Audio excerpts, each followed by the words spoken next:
Bueno, lo primero de todo, saludarles a todos y manifestarles la alegría que me da estar con ustedes todos y al mismo tiempo hablar de estos temas con ustedes que son tan bonitos, ¿eh? Y quería empezar con una pequeña anécdota, que es en realidad una tontería prácticamente, una cosa que me pasó hace pues quizá 8 o 10 años. Estaba hablando yo en una casa donde hay una biblioteca parecida a esta que tengo aquí detrás, y esta es de literatura más o menos, pero aquella era una biblioteca de filosofía y teología, y estaba pues Kierkegaard, Gabriel Marcel, Maritain, Gilson, Jean Puelles, Ernest, Julián Marías, la Biblia, después empezaba San Agustín, Santo Tomás, los padres, y al ver todo eso estaba hablando y él estaba así, decía, y me vino, oye, pero todo esto que está detrás es verdad, todo esto que está ahí es verdad. Y me venía un poquito también por comparación, a lo mejor ustedes las han visto, aquellas bibliotecas que había por ahí antes, marxistas, de gente que era marxista y que tenía una biblioteca enorme de autores. Dice, todo esto naufragó. En cambio uno ve todo ese depósito de siglos y dice, esto es verdad. Y yo veo que parte de la misión nuestra también de educadores, de teólogos y también de sacerdotes es mantener vivo ese patrimonio. No es lo único que tenemos que hacer, porque la Iglesia no es solo un patrimonio intelectual, tiene tesoros de muchos tipos. El primero de todo, la doctrina. Pero una parte del tesoro de la doctrina es este patrimonio intelectual. Este patrimonio de ideas, este patrimonio que no es solo ideas, es de personas. Es de personas, es de figuras, es de maestros.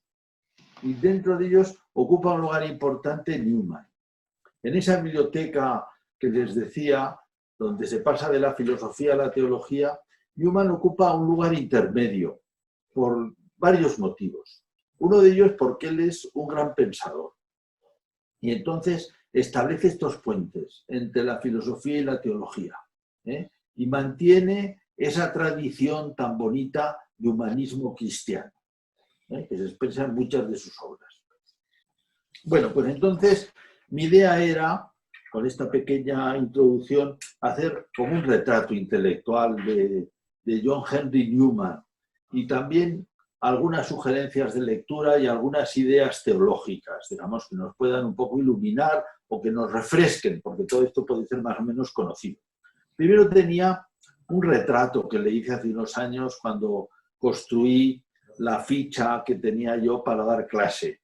Decía, profundamente inglés. Luego explicaré algunas razones. Extraordinariamente culto, muy ligado a la Universidad de Oxford, que fue la mitad de su vida, ¿no? Y su gran amor intelectual. Educado, sensible, modesto, introvertido, a veces podría decir tímido. Lo he borrado, lo tenía aquí apuntado, porque sí, era modesto, era introvertido, pero tímido, en realidad era un hombre de acción también, eso a veces se olvida, luego lo recordaremos. Era una persona con una gran honestidad intelectual y personal, muy honesto y con un gran rigor intelectual. Lo veremos también. Y por una característica que apuntamos, él era inglés, diríamos formado en la cultura inglesa, en la cultura desarrollada, en la cultura de Oxford. Y una característica de esa cultura es que las afirmaciones se prueban. No se pueden decir afirmaciones demasiado grandes. Nosotros estamos acostumbrados a eso en general, ¿eh? En todo el mundo, digamos, centroeuropeo y también americano, pues decimos grandes, digamos, como opiniones sobre casi todo, ¿no? Pero eso en inglés, vamos a decir que es de mal gusto en el ambiente de Oxford. Y él, por eso, no es una tontería, porque luego van a ver la importancia que tiene en algunos puntos, ¿eh? Es decir, él es muy preciso y está siempre pendiente de que las cosas se pueden fundamentar. Y además, aquí entra esta relación también entre filosofía y teología. Él vive en un momento en el que el mundo inglés ha seguido, claro, y lo hemos padecido todo esto, se está separando de sus tradiciones cristianas. Y entonces lo cristiano necesita ser justificado. O sea, cuando uno dice algo, tiene que tenerse de pie. Y es más, se genera una exigencia de que es preciso que el cristianismo sea creíble. Y además va a ser una de las aportaciones importantes suyas. va a contribuir a esa reflexión que hace que el cristianismo es creíble. ¿Por qué es creíble? ¿Por qué es creíble? Va a tener una reflexión muy importante sobre la fe, que está en este libro del final de su vida, Gramática del Asentimiento. Bueno, y luego, otra característica suya, hombre de amistad epistolar, con una correspondencia abundantísima, más de 10.000 cartas se conservan, lo que significa también un orden suyo muy particular, porque tomaba notas, sacaba copia, conservaba en su archivo, además de mandarla, la carta. Y con una irradiación personal enorme, aunque él en distintos momentos de la vida, sobre todo vamos a decir, hacia los 60 años, se sentía un fracasado, porque parte de las cosas que había intentado no le habían salido. Es un momento difícil para él, cuando ya es católico, cuando ya es un sacerdote maduro, cuando ha intentado hacer muchas cosas, algunas no le han salido, de cierta manera se siente, y justamente en ese momento es atacado, y es cuando escribe este libro maravilloso que es La Apología Pro Vita Sua, la defensa de su vida, donde la narra. Y es un libro que tiene, yo diría casi, se puede situar inmediatamente después de las Confesiones de San Agustín. O sea, también contado está su itinerario personal, que es un itinerario donde demuestra esto que he dicho, que es una persona de gran honestidad intelectual. Y esa honestidad intelectual puesta delante de Dios, honestidad también delante de Dios, porque él siempre es creyente, aunque va teniendo unos periodos de conversión. Esta le va llevando primero a... Decide ser célibe cuando ya tiene 16 años, cosa rara en un mundo anglicano. Decide ser sacerdote anglicano, Decide después, va dando pasos, decide jugarse un poco su prestigio y su situación en Oxford, participando en un movimiento de renovación de la Iglesia anglicana. Y después decide convertirse.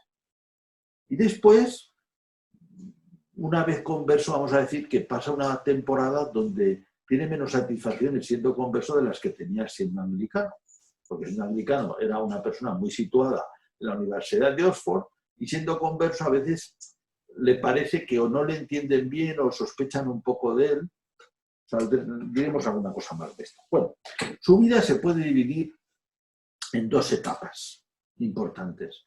Antes de la conversión y después de la conversión. La conversión casi se produce en la mitad.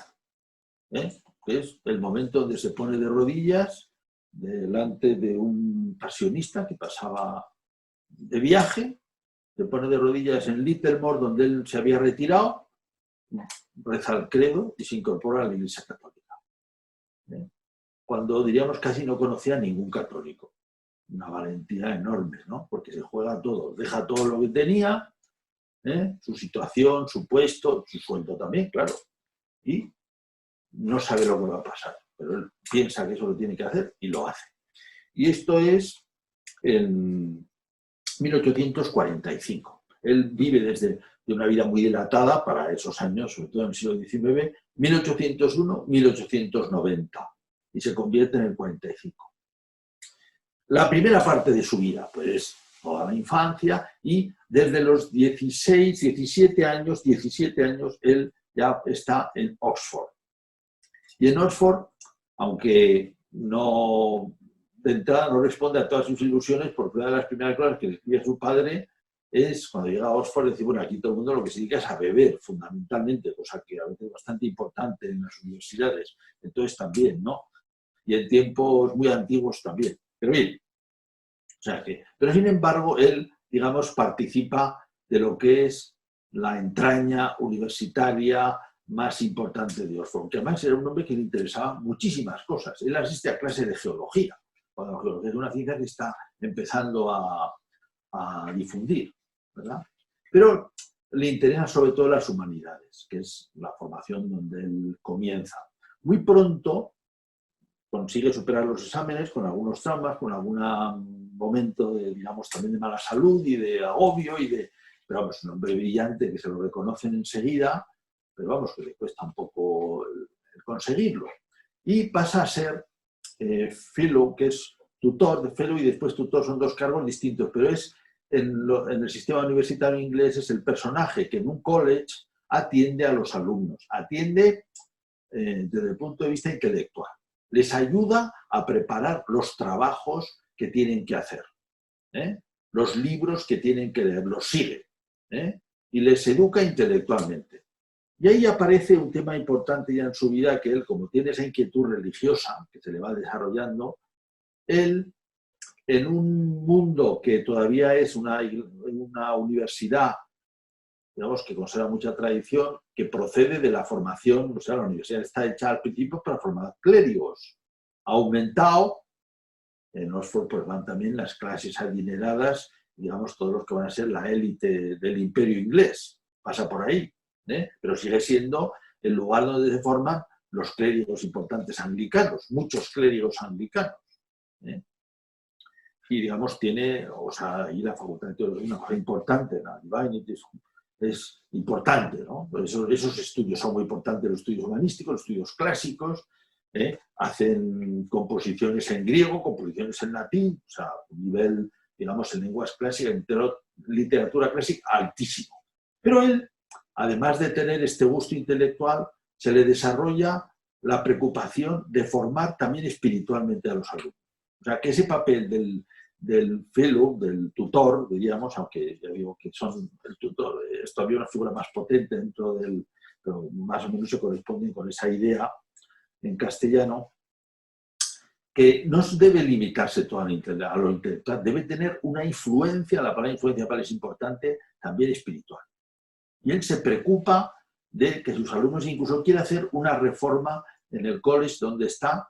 El primero está en Trinity, después pasa a ser tutor en Oriel, fellow y tutor en Oriel, y allí quiere desarrollar esto. Un poco, digamos, en contra del jefe, que lo que no quiere es líos, ¿no? Y quiere que las cosas sigan, pues como siempre, ¿no? No es un hombre tampoco, vamos a decir, especialmente religioso, aunque es un clérigo.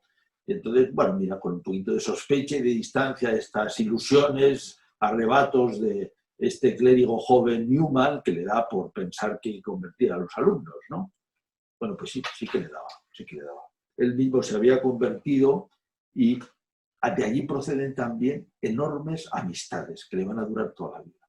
Y personas que le deben muchísimo. Y ahí se realiza una de las cosas que aparecen en uno de los lemas importantes de Newman, cor ad cor loquitur. El corazón habla al corazón. Él estaba convencido de la importancia de la influencia personal, precisamente al transmitir la fe, porque se transmite sobre todo como testimonio. Él, como hemos dicho, creía mucho en la vida intelectual, pero la difusión de la fe sobre todo es corazón a corazón, va por el testimonio. Bueno, en esos años él empieza a estudiar a los padres. Consigue ser, o sea, acaba siendo párroco de Saint Mary. Saint Mary es la parroquia de la universidad, la parroquia importante. Entonces, es un puesto importante también para un clérigo allí. Le toca dar los sermones oficiales de la universidad, que son sermones y grandes clases oficiales donde va toda la universidad vestida de largo, diríamos, con los sugieres, todas las ceremonias, en fin, se sientan por orden, muy bonito, ¿no? Y él ahí desarrolla una serie de sermones muy importantes que luego en castellano se llama La fe y la razón, sobre la fe y la razón. Muy bonitos. Y bueno, y tiene una influencia. Era un hombre que tiene impacto, que gusta, ¿no? Que gusta a la mayoría. Ya empieza a parecer que, claro, él tiene muy metido dentro, en un momento que estamos iniciando el siglo XIX, los años 20, luego va a seguir. Claro, en Inglaterra lo que está pasando es que se está introduciendo el liberalismo en la política. Es decir, las políticas liberales, que culturalmente tienden un poquito a separar el Estado del cristianismo. Son ya políticos que no son practicantes cristianos y a veces mantienen distancias y entonces ya no tienen un pensamiento cristiano. Y se da la paradoja que al ser Inglaterra oficialmente cristiana, en manos de ellos está la Iglesia anglicana, en manos de estos políticos que no son cristianos. Incluso hay un acta de reforma que van reformando la Iglesia y claro, Newman está muy preocupado. por el futuro de la Iglesia anglicana, que es la suya, es en lo que cree él. Él ha estado siempre dentro de la Iglesia anglicana y ha pasado un poco por distintas etapas, más evangélico, menos evangélico, y al final muy identificado con, vamos a decir, la tradición de la Iglesia anglicana. Entonces, él tiene la preocupación de defender la identidad de la fe ante lo que percibe que puede ser una gran deriva. Eso, ¿cómo hay que hacerlo? Piensa él, bueno, hay que hacerlo siendo auténticamente cristianos. Entonces, es una de las cosas importantes. Esto le lleva también a hacer un estudio sobre los fundamentos de la Iglesia anglicana, que en realidad era una cosa novedosa. La Iglesia anglicana pues funcionaba por tradición, la había separado Enrique VIII y se mantenía sus tradiciones. ¿Qué es la Iglesia anglicana? Pues la Iglesia en Inglaterra, pues como dicen siempre, ¿no? La Iglesia en Inglaterra, que es la Iglesia anglicana. Sí, se han separado de la de Roma porque en Roma se han equivocado. La posición de la Iglesia anglicana natural es defender. Nosotros estamos en la tradición de siempre, dependemos de los concilios, dependemos de los padres de la Iglesia. Roma se ha separado. ¿Por qué se ha separado? Porque ha hecho algunas, esto es importante también, ha hecho algunas doctrinas que no eran antiguas. Por ejemplo, la doctrina del purgatorio y otras, y en Trento ha dicho cosas sobre el pecado original y tal, que no están tan claras en la antigüedad. Entonces, Roma se ha separado. ¿Por qué? Porque ha inventado doctrina. Los protestantes se han separado porque han perdido muchas cosas y la Iglesia de Inglaterra pues se mantiene en lo que estaba.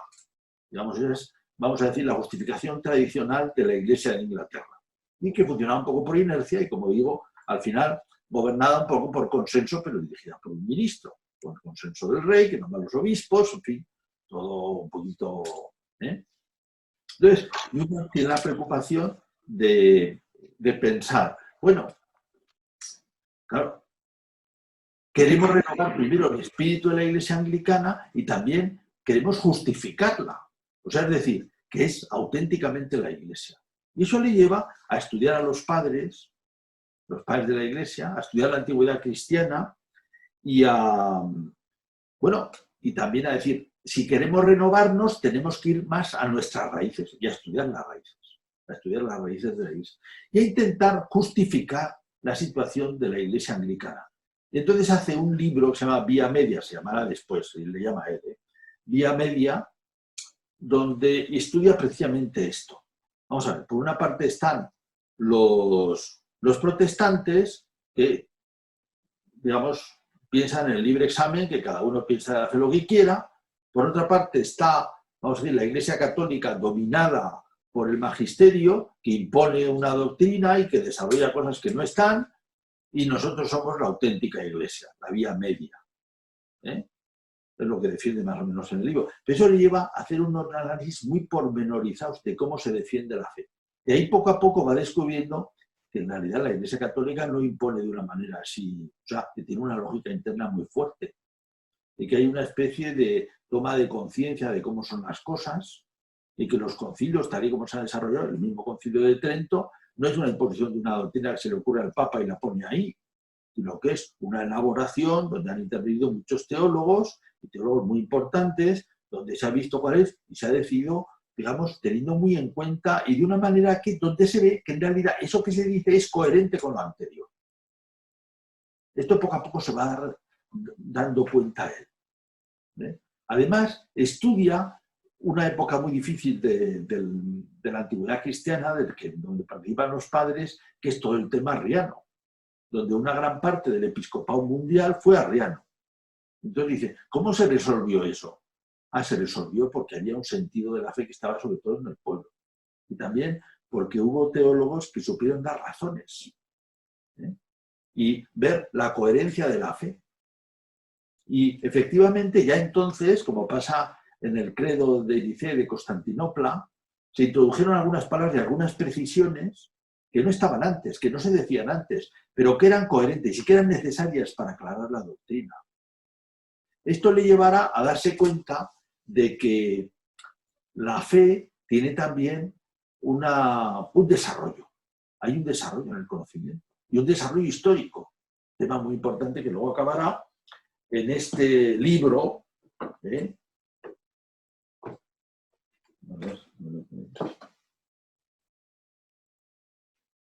Bueno, pues así sí, aquí está. Ensayo sobre el desarrollo de la doctrina cristiana.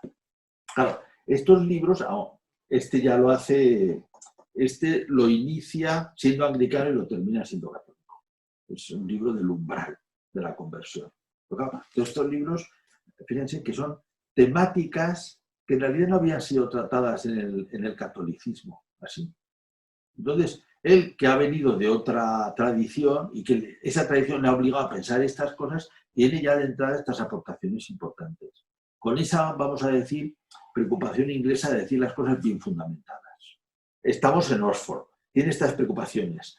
Él quiere renovar a los alumnos. Y luego, en ese momento, estamos en el año 1833, ya está el situado, es párroco, ha hecho los sermones, tutor, va a dejar de ser tutor, cuando hace un viaje a Sicilia, bueno, en realidad por Italia, porque un amigo suyo está enfermo, entonces le viene bien dar un viaje, Flood, que morirá poco después, muy amigo suyo, una de estas amistades que él ha hecho en el college a base de influencia personal, que ha contribuido a que renueve la fe. Flood es un hombre muy creyente, tiene unos escritos muy bonitos que él publica al propio Newman, y hace con él un viaje, y entonces van a Sicilia. Y él vuelve él solo a Sicilia. Ya su amigo vuelve a Inglaterra y él se queda solo en Sicilia y sigue con un criadillo que contrata por ahí, que le lleva el burro por aquí y por allá, y se pone malísimo en un momento. Y cree que se va a morir. Y entonces se produce una escena donde él, delirando, recuerda que estaba delirando, y decía, no he pecado contra la luz. Cuando uno lee esto, pues aparte que es muy emocionante, se da cuenta de que ese es un punto importante en la historia de Newman. Y que Newman, efectivamente, dice, yo decía esto y no sabía lo que quería decir, pero el que ha leído un poco este libro tan estupendo, pues todo lo cuenta aquí, Apología pro vita sua, sí sabe que ahí ¿qué es lo que está pasando? Pues es un hombre que ha intentado seguir la luz de Dios paso a paso, que ahora también ha intentado realizar esa labor de conversión de los alumnos, de situarse él, de ayudar a la Iglesia anglicana a revivificarse, y que te dice, no he pecado contra la luz, he procurado seguir la luz, ¿sí? Lo que uno ve, ¿no? Es también muy emblemático de Newman en este momento. Por cierto, que el año pasado, un poco antes, quizá no me acordará muy bien, pero vamos, está este libro que un profesor de aquí, de Pamplona, Víctor García Ruiz, que estudió este tema. El viaje al Mediterráneo de 1833, donde además de lo que aparece en la Apología, pues están lo que escriben los diarios y los que escriben las cartas a su familia y amigos en esa temporada. Muy bonito, libro precioso. Bien, pues cuando vuelve de este viaje, que es clave, 1833, digamos que hay un grupo más grande de anglicanos que han decidido, precisamente por estas derivas del gobierno cada vez más liberal, que es necesario hacer un movimiento para renovar la fe de la Iglesia anglicana, la fe y la piedad de la Iglesia anglicana. Eso se llama el movimiento de Oxford.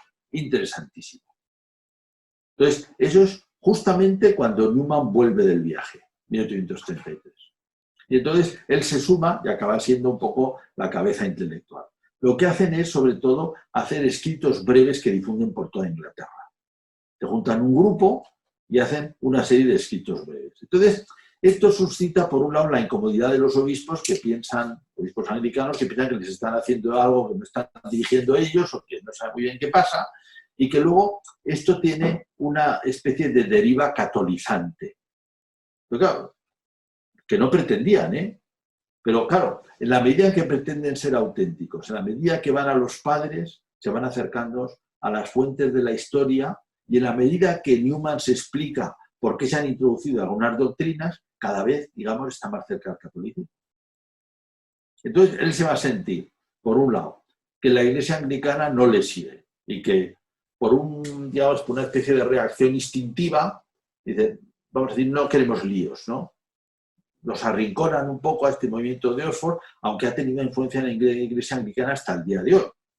Digamos, la parte más católica, que hay una parte católica, vamos a decir, de influencia muy católica en la Iglesia anglicana, también en la liturgia, en los sacramentos, en la doctrina, pues está muy influida por este movimiento de Oxford. Keble era otro de los tutores que es emblemático en este movimiento. Y un gran historiador que se llama Christopher Dawson, con W, pues es un converso de esa época y además es un historiador, converso al catolicismo, y un historiador del movimiento de Oxford fantástico, además de ser un gran historiador. Bueno, pues todo esto está pasando en estos años. Entonces, él inicia, se mete en este movimiento de Oxford y llega un momento en el que, entre los estudios que hacen los padres, la comprensión que tiene de la doctrina cristiana y la investigación que hace sobre las bases históricas de la Iglesia anglicana, llega un momento en que dice esto es insostenible. Y le sirve una cosa que decía San Agustín en las controversias antiguas con los donatistas. Es más importante lo que piensa el conjunto del orbe, el conjunto del universo, ¿no? Entonces, aquí el conjunto del universo es católico y nosotros estamos separados. Es a lo que llega la conclusión a la que llega. Los protestantes los tiene bien identificados, que es lo que ha pasado ahí. Dice, nosotros esa pretensión que teníamos de Iglesia Anglicana de vía media es insostenible. Y eso le lleva a convertirse, como digamos, a convertirse sin hacerse católico, sin ninguna garantía de nada, porque nadie le garantiza nada. Claro, es también la valentía que tiene Numa en la categoría que tiene, con 44 años, y siendo un personaje en Oxford. Claro, eso le va a tachar de la vida anglicana y de la vida de Oxford. Entonces, estudia en Roma, a los 2 años lo ordenan como sacerdote católico y pide, porque conoce en Roma a los oratorianos, San Felipe Neri, fundar en Inglaterra el oratorio. Y efectivamente vuelve allí, funda uno en Londres, funda otro en Birmingham, que es donde va a vivir habitualmente. Entonces empieza esta época de católico un pelín complicada. También hay que saber que en esa época, hasta entonces, no existía jerarquía católica, estaba prohibida en Inglaterra, y antes más estaba perseguido el que hubiera sacerdotes. Muchos son mártires por haberse introducido. Quedaban restos de familias católicas, no digamos en Irlanda, pero pena de muerte para el sacerdote. Y por supuesto no quedaba ningún obispo. Bueno, no quedaba, los obispos eran anglicanos, no había habido otra cosa. Entonces, en estos años se reinstaura en 1850 la jerarquía católica. Bueno, él ha fundado los oratorios y la Santa Sede, que es Pío IX, le pide que funde una universidad católica en Irlanda. Eso va a tener 2 efectos. Primero, él era un hombre con mucho impulso interior y a veces uno tiene la sensación cuando le lee que no se daba de puro bueno que era, como pasa a veces, de puro intelectual, a veces no se daba cuenta de algunas cosas que pasaban alrededor. Entonces, una de las cosas que pasa es que en realidad el episcopado irlandés, aunque dice que sí, porque ha hecho la Santa Sede que hay que hacer una universidad, en realidad no quiere una universidad. Entonces él se tropieza con que todo el mundo dice que sí, pero a la hora de poner los medios, no se los da. No. Entonces, pues va haciendo lo que puede, pero lo más bonito de esa etapa suya, tan sincera también y tan entregada, y que es una de las cosas que va a hacerse sentir un poco fracasado, es este libro maravilloso también, que es La idea de la universidad, o discursos sobre la naturaleza y fin de la enseñanza universitaria, que son las conferencias que él da para dar la mente de lo que tiene que ser una universidad. Bueno, este es el libro más importante históricamente sobre la universidad en el mundo anglosajón, un superclásico. Sigue siendo así, un punto de referencia. Y un libro muy bonito también para entender cuál es la relación entre la fe y la razón y el papel de la fe en el humanismo cristiano. Bueno, un par de cosas más. Digamos, ya converso, y empeñado en el oratorio, con estos encargos que le hacen también el encargo de una traducción de la Biblia, que no sigue adelante, pues no sabe muy bien por qué, se queda con el trabajo que ha hecho en la mano, y él al mismo tiempo sigue escribiendo, muchísimos amigos, muchísima influencia, tiene el dolor tremendo de que se le han separado todos los amigos que tenía anglicanos. Y en ese momento, un sacerdote anglicano, me parece que era sacerdote, no estoy seguro, escribe un artículo donde, digamos, le deja mal, porque da a entender que él se convirtió pues, por interés. En realidad, como he dicho, se convirtió absolutamente por convicción y sin ninguna garantía de nada, ¿verdad? Entonces él se siente muy herido con esto y en muy poco tiempo, en un par de semanas, escribe este libro que hemos dicho, La Apología Pro Vita Sua, que es de 1864. O sea, con toda sinceridad escribe, ¿qué es lo que ha pasado en mi vida? ¿Por qué he dado yo pasos? ¿Qué es lo que ha pasado?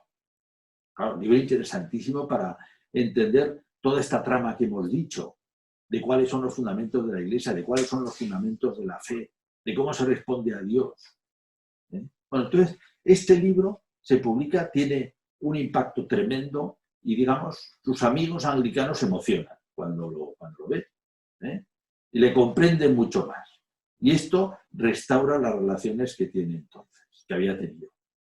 Ya les he dicho que ha pasado en una época un poco complicada porque no está seguro de que la jerarquía católica le apoya y han pasado cosas un poco raras, que él ha estado en una revista que se ha cerrado, que ha tenido que dejar de ser director, un poco incómodo, y con una sensación un poquito de fracasado que él tiene en estos años.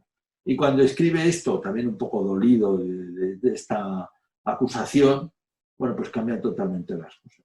Muchísimos amigos que no le habían escrito le escriben, y él pasa, digamos, como una especie de última parte de su vida, que es pues, una parte, vamos a decirlo, por decirlo de alguna manera, gloriosa y triunfal. Bueno, no porque fuera triunfalista, sino porque realmente hace muchas cosas meritorias y se las reconocen. Es así. Bueno, además, después, ya será bastante después, de 1879, León XIII le hace cardenal. Ya, pues, todo un personaje, ¿no? En esos años también él publica, con todas estas cosas que hemos dicho, aunque no es un libro fácil, La gramática del asentimiento, que es uno de los libros más importantes que él tiene de impacto teológico, que es ¿por qué razones nosotros creemos? Detrás que está la experiencia suya de cómo ha creído. Detrás que está de este libro, pues está también todas estas problemáticas que hemos dicho de la Iglesia anglicana. ¿Por qué creemos? ¿En qué creemos? Y este es un libro que tiene un impacto muy grande en la teología sobre la fe, en todo el mundo católico. Y se puede decir que renueva lo que después se llamará la teología fundamental.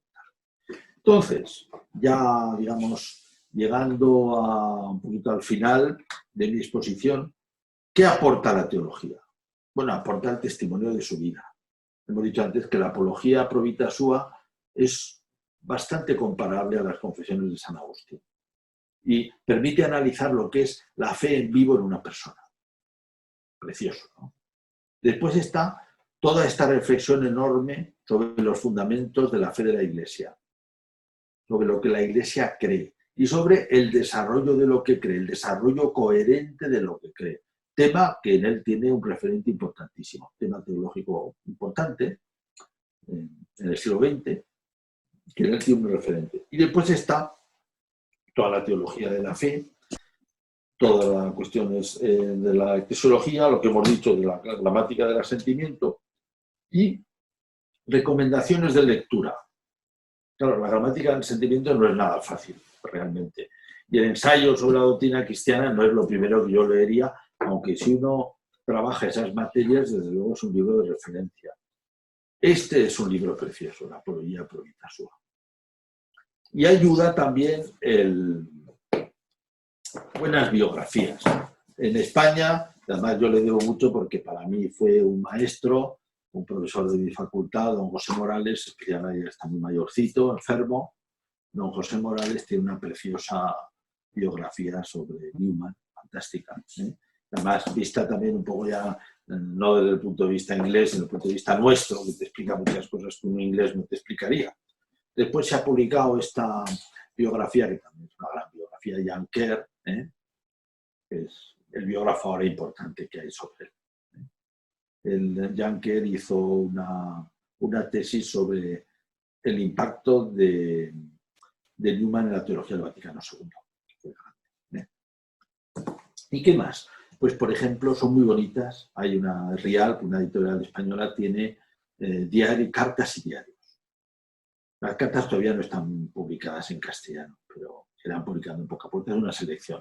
Cartas y diarios, otros diarios que él tiene. Este, digamos, es como, no es un diario, es la gran biografía, pero además él tiene diarios que escribe en distintos momentos. Les he recomendado también este libro de García Ruiz, sobre el viaje de 1833, y luego, claro, son estupendos los sermones, que no sí que están publicados por Encuentro, Encuentro tiene muchas cosas de Newman, y vale la pena. Pues esto es un poco, diríamos, el retrato que yo haría de Newman cuando estamos todavía dentro del año del centenario, del centenario no, del año de la canonización. Fue canonizado el 13 de octubre del año pasado, y todavía lo estamos celebrando, empapándonos un poco de este gran inglés. Y aquí cerraría yo mi exposición y daríamos paso a las preguntas. La pregunta que quisiera hacerte es qué coincidencias y qué diferencias habría entre el concepto que tiene Newman de la identidad cristiana o católica de la universidad con la identidad católica o cristiana, por ejemplo, de la Universidad de Navarra. Si el concepto de Newman coincidiría con lo que la Universidad de Navarra tiene como característica propia de identidad cristiana o católica. Sí.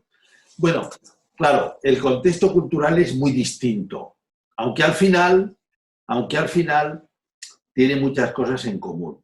El contexto cultural es muy distinto porque, claro, Newman está en un mundo donde las universidades son cristianas por su origen. Digamos, Inglaterra es cristiana, oficialmente. Oxford es una universidad cristiana. Y justamente el problema que él tiene, el problema que él ve, es que se está desfigurando. Y a él, cuando le piden hacer una universidad católica, la preocupación que tiene él es que sea una buena universidad y que haya una adecuada relación entre las disciplinas y la fe, pero que al mismo tiempo las disciplinas se desarrollen como son. Y yo creo este sentido que él tiene, que es también un respeto muy grande por la autonomía de las cosas temporales y el deseo de que los saberes se desarrollen como son, esto desde luego lo tenemos presente en la universidad. Es decir, el buscar la manera como se combinan la fe y las ciencias, pero al mismo tiempo respetando los métodos que tiene cada ciencia. Pues no se trata de imponer desde fuera algo extraño. Y luego las cosas necesitan tiempo para hacerse, para aclararse. También es esta la mente al final de Fides et Ratio del Papa Juan Pablo II. Y al final yo creo que es la mente común de la Iglesia Católica de cómo tiene que ser esto. Desde luego para nosotros en la Universidad de Navarra, Newman ha sido siempre un referente muy grande, muy querido. Y por tanto, este libro es un libro muy importante. Hemos celebrado la canonización pues, con mucho gusto. Tuvimos unas jornadas de Newman, la Sociedad Newmaniana se reunió aquí, en Pamplona, un poco después de la canonización, y siempre ha sido una referencia muy grande. Pues muchas gracias por la pregunta, espero haberlo aclarado. Muchas gracias por su exposición. Cuando fue la beatificación de John Henry Newman, me tocó leer unos textos de él que me recordaron mucho a San José María en lo referente a la teología del laicado. No sé si haya algún antecedente o alguna influencia de Newman en San José María, o puede considerarse también Newman como un padre de la renovación del laicado que sale fruto del Vaticano II. No sé qué me pudiera decir de esta relación real o conceptual entre ambos santos. Bueno, gracias. No estoy seguro de que haya alguna relación directa en el sentido de que San José María haya leído a Newman, porque en el momento en el que él se forma, vamos a decir, en los años 20, Newman es poco conocido en España. Es poco conocido, o es conocido solo por pocos, vamos a decir. Entonces, aunque las fuentes de San José María, que tiene que ver con la formación en los seminarios, pues claro, son un poco difíciles de analizar. Él también tiene cosas, por ejemplo, de inspiración litúrgica, y uno sabe claramente que vienen del movimiento litúrgico. Se ve. Y en esto yo creo que más bien podía haber una coincidencia que tiene que ver con la comprensión de la lógica de las cosas. Newman, aunque era un eclesiástico, además un eclesiástico muy concienzudo de lo que tiene que ser un eclesiástico dedicado a Dios, pero al mismo tiempo tenía una sensibilidad muy grande en el respeto de las cosas temporales. Por ejemplo, en el respeto de las ciencias, de cómo tienen que ser. Y eso también lo tenía San José María. Y por tanto, en el respeto del papel del laicao en sus funciones propias, en las distintas esferas de la vida, la esfera económica, la esfera política, la esfera intelectual. Vemos cómo hay una autonomía de las cosas temporales y cómo es el sitio donde un laico cristiano se tiene que santificar. Entonces, Newman, por una parte, aconsejó a mucha gente espiritualmente, dentro también, por ejemplo, del movimiento de Oxford. Y él tenía dentro este espíritu de que había que hacer las cosas bien profesionalmente, también en la universidad. Todo son cosas, coincidencias con San José María. Pero supongo yo, quizá hay alguna relación, pero supongo yo que sobre todo es que conectan en que perciben la misma lógica de las cosas. Oye, tú hablaste de que la Apología Pro Vita Sua es una obra magnífica, equiparable a las Confesiones de San Agustín. Para mucha gente San Agustín es un prototipo de conversión. Sí. También por la parte intelectual y por la parte moral, hubo un gran cambio en la vida personal de Agustín, ¿no? En el caso de Newman, mi pregunta es, para una persona hoy, para un joven hoy no creyente, ¿Newman es un referente o no es más bien una conversión muy intelectual, sofisticada del anglicanismo al catolicismo? El pensamiento de Newman es muy brillante, pero ¿tiene algo que decir a la gente joven hoy? ¿Es atractiva su manera de convertirse para acercarse a la fe católica? Bueno, al final es muy importante los relatos, o sea, cómo se relatan las cosas. También las Confesiones de San Agustín no es un libro fácil directamente para un chico. Incluso hay aquí en España una versión que tiene palabras de un poeta ya fallecido, Pedro Antonio Urbina, que le quita la parte filosófica y la hace mucho más atractiva. Claro, el cómo se escribe es muy importante. Entonces, en ese sentido, San Agustín no es fácil.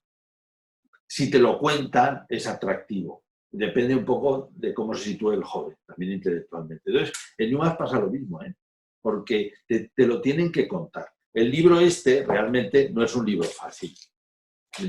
Ya se necesita una cierta capacidad de lectura para seguirlo. Y luego se necesita también el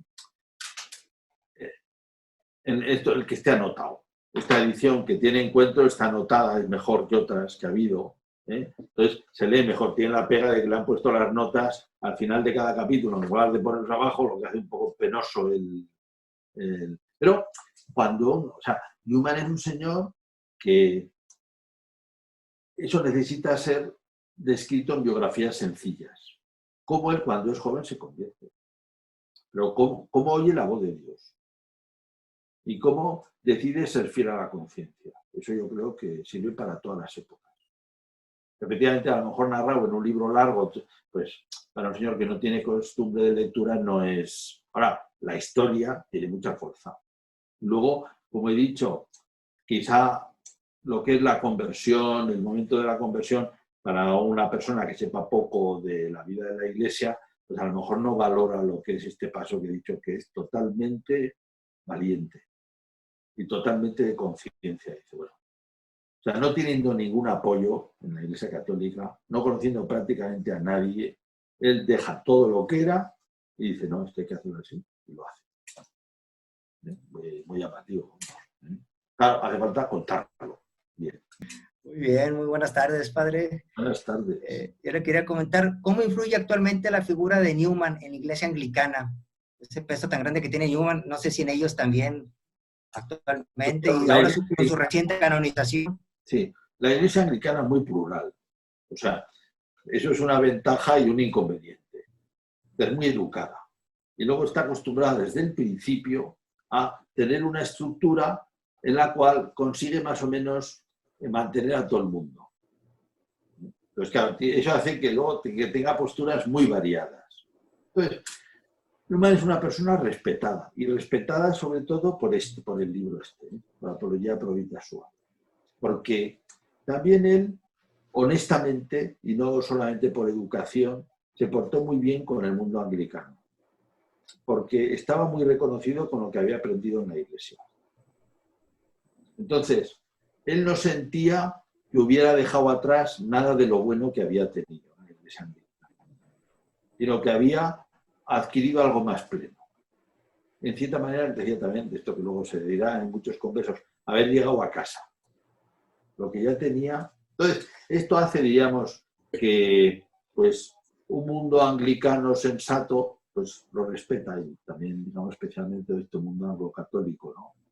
Lo mantiene el respeto. Y otros no, digamos, no pueden, quizá no pueden, tienen mucha simpatía con él, como no tendrían simpatía con personajes en general creyentes, porque viven en una onda, vamos a decir, más o menos alterada, cristianamente alterada, entonces no conectan con él. Pero esto también podría pasar con algunos católicos. Yo creo que ese es un poco el espectro. Ahora es una figura respetada, pero es respetada, por supuesto. No hay más que ver que el Papa Benedicto XVI forneció en el Parlamento, digamos, refirió elogiosamente el príncipe Carlos a Newman, en fin. Es de buena educación y también, digamos, pues de reconocimiento de honestidad y de categoría intelectual. Sí, sí. Pero de suscitar conversiones en los anglicanos, ¿se estará dando algún fenómeno de estos? Bueno, digamos que hay una permanente tensión hacia la Iglesia Católica por los mismos motivos por los que Newman se convirtió. En el fondo es por la verdad del asunto. Entonces, digamos, ¿dónde está? Aunque siempre, él de todas maneras, hay que saber que Newman no favorecía las conversiones rápidas. También tenía él de experiencia. Sino, él quería que fueran cosas conscientes. Él se tomó su tiempo también. Digamos, muchos amigos suyos se convirtieron antes que él.